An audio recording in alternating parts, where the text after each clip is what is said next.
couple of seasons ago, I was a few games off of Masters, but since then I've fallen off completely and I now find myself in the depths of Iron. This season, I've made it my mission to restore my former glory in the series of regular episodes creatively known as...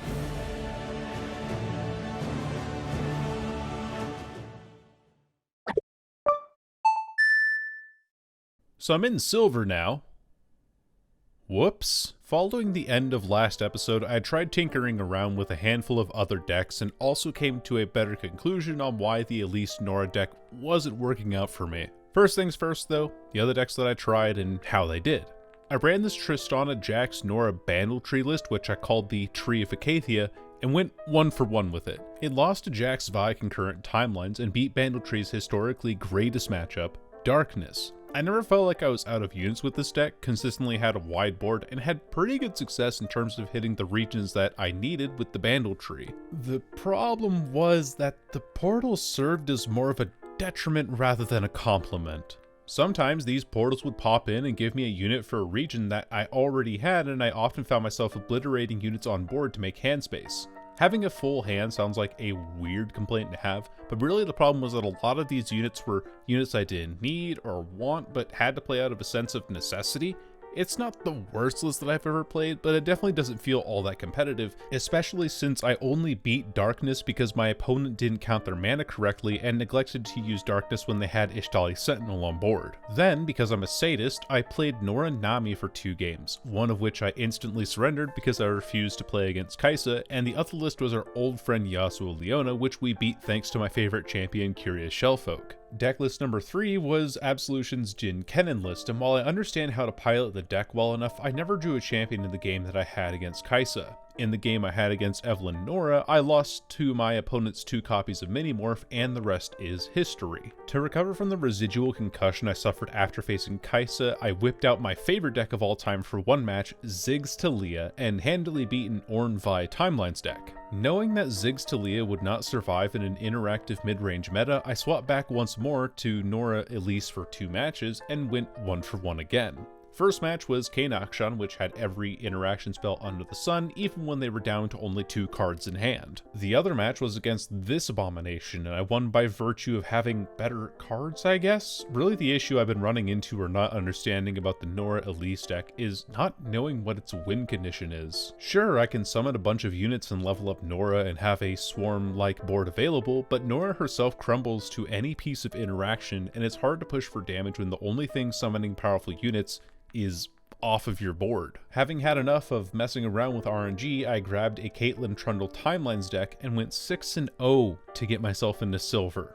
3 of my opponents were Noxus Burn list, 1 person was stuck in last year playing Swain TF, 1 person didn't see the patch notes and was still playing Bardalawi, and I was very lucky in the Akshan Lee match to have my opponent miss their champion draws after I removed 1 of each. And that leads us to this first series of matches, where now in Silver the stakes are high, but my hopes of reaching Masters are higher. This time I'm running Jayce Lux, which happens to be my second favorite deck, though another archetype that we haven't seen much as of late. Game 1 was against... Hey, wait a minute, I know this deck! Yeah. Game 1 with Jayce Lux was against Nora Elise, and given my knowledge on the deck, I knew what to mulligan for and keep.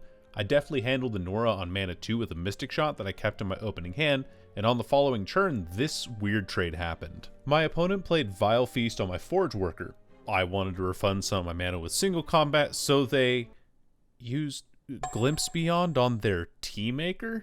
I found this trade to be pretty awful and took advantage of the fact that they didn't have Vengeance mana to play my Lux. One strange open attack later, I leveled my Lux, leveled my Jayce a few minutes after that, and with the help of the 1 copy of Golden Aegis that we're running, I won game 1. It may seem to be tradition with these decks, but I genuinely do win game 1 every time I go into ranked for whatever reason, and you can check out my match history in the links down below in the description. One thing that I didn't mention about Bronze is that I was gaining 40 LP per win and only losing 10 per loss. From my prior experience in Silver, I expected these margins to be much tougher, but I was surprised when... I'm getting 35 a game in Silver? 35 LP per game in Silver while only dropping 20 per loss, so even on a 50% win rate, I'd still be climbing at a rate of 15 LP per 2 matches. Game 2 was against Kayn Akshan, a deck that had been my bane every time I faced it with the Nora list because of its interactivity. Turns out I was only narrowly losing before because my previous opponents weren't playing Buried Armory to make their Akshan a 6/6 on turn 4. My Providence looked like it arrived in the form of the one copy of Aloof Travelers that we carry in this deck, but it turns out that Kayn had a bodyguard in the shape of Utter Devastation. Then they played the copy of Kayn they had in hand. Of course, there he is. And then they drew another one with Cultists. At this point, I knew I couldn't beat Kayn and settled on clocking in the surrender. And here, let's tune into the clip for a second so that we can hear that lovely Sylveon Salt. I can't beat it. I can't beat Kayn. Game 3 was against Viego Kindred, a historically awful matchup for Jayce Lux, but thanks to this hilarious triple Forge Worker open attack and 2 concerted strikes, I kept their champions off of the board. My opponent was unable to find their Viegos, so they resorted to using Splinter Soul on their Camoufleur and soldiers to hyper level the champion, and I, on the other hand, was fighting for my life trying to keep myself out of atrocity range. Aside from the one syncopation that I saw at the beginning of the match, they didn't seem to draw any of their other protective or preventative spells, as every one of my Shock Blasts, assembly lines, and even an Aftershock went through. And thanks once again to Aloof Travelers, I also knew at the tail end of this game that they didn't have Atrocity, as their hand revealed the discarded Thread the Needle, a 3-mana spell. I should have known exactly what the card was, but since I was more concerned at the moment about Atrocity or Vengeance, I played my Jayce, planning to Shock Blast and the Mystic Shot their face for lethal. The one card they had? Well, have you all guessed on your phones? It was a Vile Feast.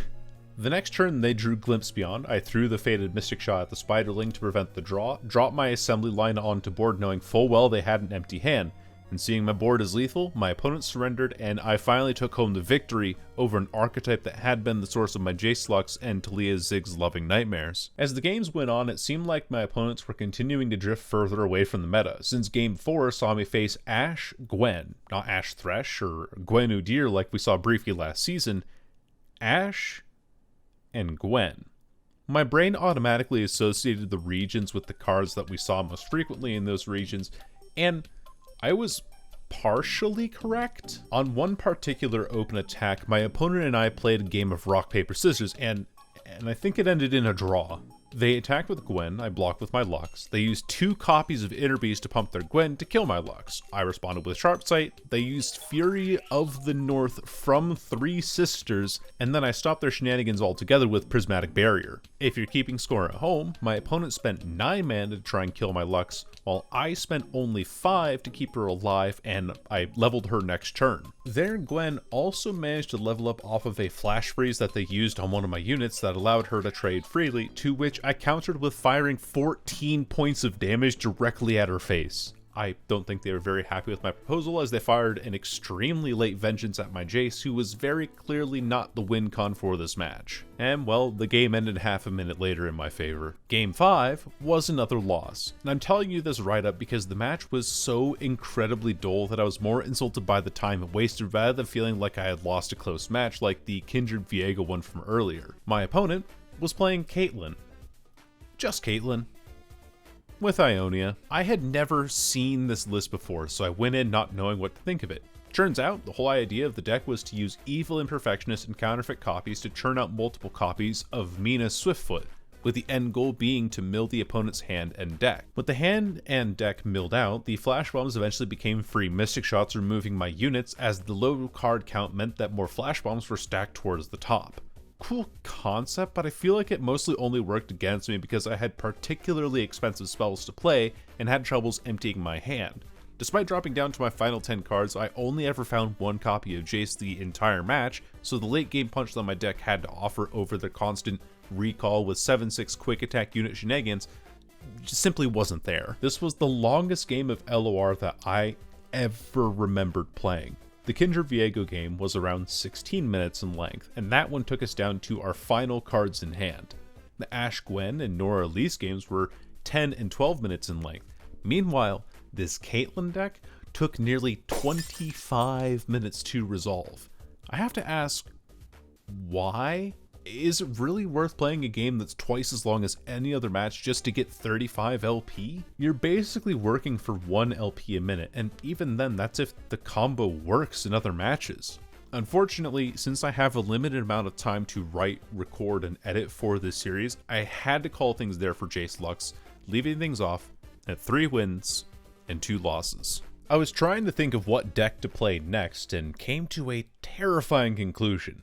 Hey, if I'm losing to this Kayn Akshan deck all the time, why don't I try to play it myself? Considering the decks that I faced in the hour that followed this though, I take my results with a grain of salt. The first game was against Udyr Jhin, and the biggest hit that my opponent had against me was that I failed to spell Udyr correctly while I was writing my notes.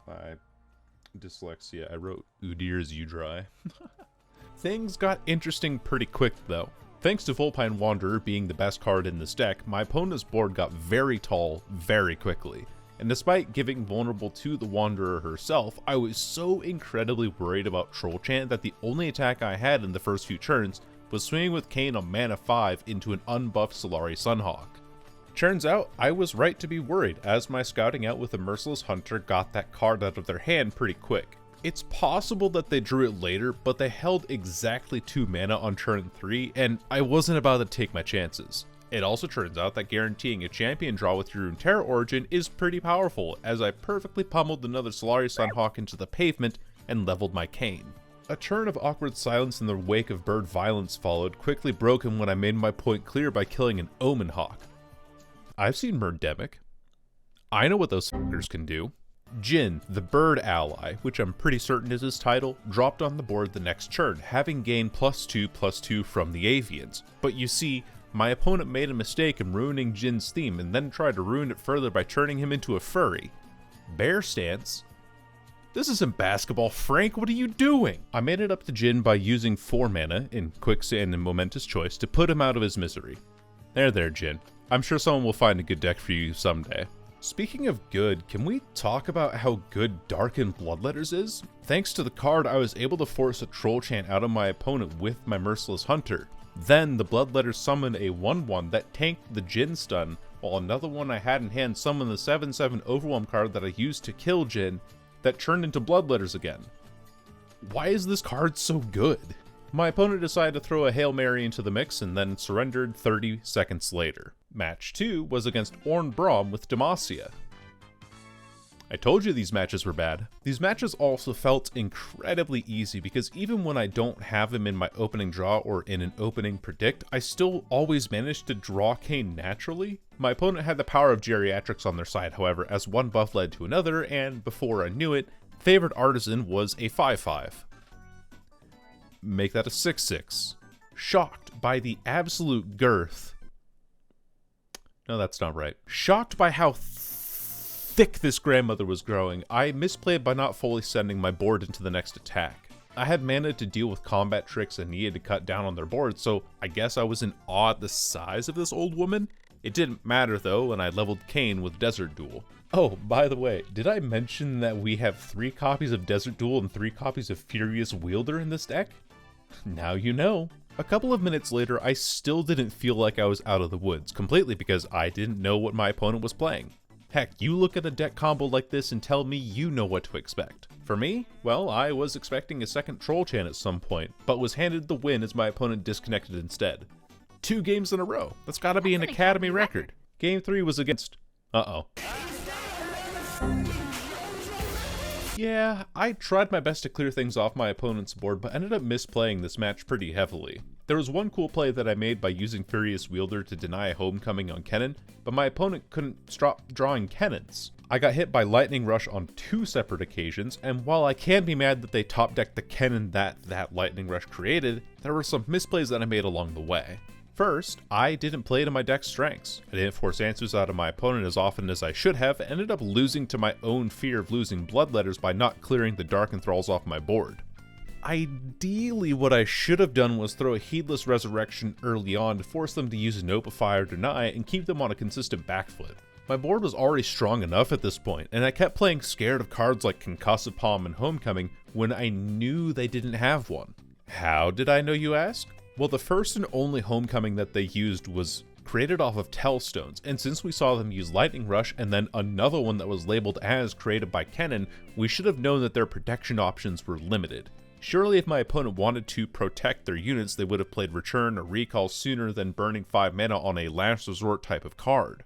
It is as they say though, your hindsight is 20/20, and my LP for this match was simply -20. Some people, I messed up definitely by not playing a unit sooner, but it was lethal either way, just because they drew the elusives that they needed to. Oh well.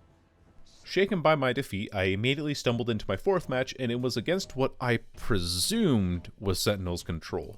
A quick look at my match history tells me that my presumption was wrong, as this was some cobbled together control list that wanted to utilize back alley bar. It looked like Sentinels at a glance, but the Victor replacing Jayce in this champion lineup should have warned me otherwise. I started this match off horribly, choosing to lead with Buried Armory instead of Forsaken Bakai, which could have been a 3-2. Then, on turn 2, my opponent played Elise, which I could have blocked if I played the Bakai. Even if the predict didn't go through, I also had Bloodletters in hand, meaning that I could buff the unit to block Elise and possibly bait out early removal. Instead, I played Forsaken Bakai on turn 2 over Akshan, fearing a Mystic Shot, and then promptly took 3 damage anyway. Fortunately, things stabilized pretty quickly. I played Bloodletters on the Bakai, dropped a Merciless Hunter, and my opponent used Telstones to create an Aftershock to kill the Merciless Hunter. Alright then, I learned from my last match that if my opponent was using Telstones, that meant that they didn't have Mystic Shot in hand. And just to be extra safe, I dropped Keeper of the Box, and oh hey, that's a top deck that can't kill my Akshan anymore. This game quickly devolved into who has the better hand. I played Akshan, turned him into a 6/6, and he was shot on sight. So I played my second Akshan, turned into a 6/6, and he was shot again. So I played Heedless Resurrection to get my third Akshan, and this time I didn't turn him into a 6/6, and Kayn died to a second Mystic Shot to top deck this one with Vine. And they pulled my 4 attack unit that couldn't block. Oh yeah. You see where this is going. That's my 35 LP now. Game 5 was against Vijax's Timelines. This could go badly. Never mind. We always draw Kayn in this household. We also have an affinity for killing any Vi on site, apparently. As we got deeper into this match, I started to fear that my hand would exhaust itself completely, and it nearly did. Fortunately for me, Scout is a good keyword, and with my opponent lacking any form of interaction in their deck, I was handed the final 35 LP of the recording session. My final thoughts are that Kayn Akshan feels good when you're going against decks like these. And like I said earlier though, I'll take my victories, but will measure them with a grain of salt. To date though, Kayn Akshan is the highest win percent deck that I've recorded so far, clocking in at a massive 4 wins with only 1 loss. And that's all the time I have for this episode of Iron to Masters. At the end of this though, I am determined to become a Masters player, to restore my own pride, and maybe, just maybe have some fun along the way. I'll see you all in the next episode. Peace!